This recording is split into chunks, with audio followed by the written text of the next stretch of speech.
ठन गन मचाई हो। कलसा गोठन की बेला ननद मोरी ठन गन मचाई हो। जाई के ननदी ससुर जी से ठुनुके, जाई के ननदी ससुर जी से ठुनुके। हाँ ससुर जी से ठुनके हो, सासू जी से ठुनुके।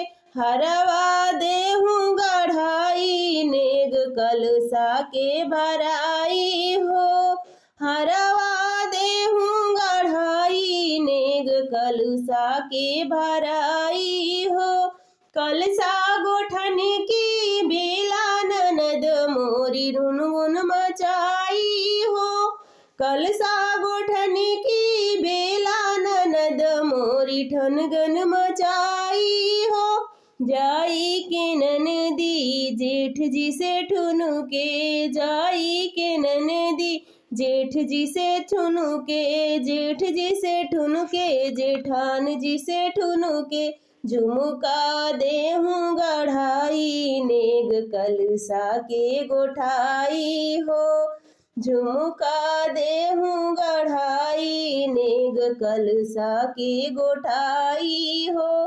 कलसा गोठन की बेला ननद मोरी ठनगन मचाई हो। कलसा गोठन की बेला ननद मोरी ठनगन मचाई हो।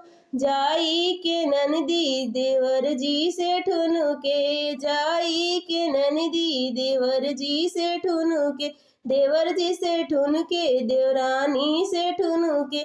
नथिया देहूँ गढ़ाई नेग कलसा के भराई हो। नथिया देहूँ गढ़ाई नेग कलसा के भराई हो। कलसा गोठन की बेला ननद मोरी ठनगन मचाई हो। जाई के ननदी बलम जी से ठुनुके, जाई के ननदी बलम जी से ठुनुके। बलम जी से ठुनुके, हाँ हम हूँ से ठुनुके। कंगना देऊ गढ़ाई नेग कलसा के गोठाई हो। कंगना देहूँ गढ़ाई नेग कलसा के भराई हो।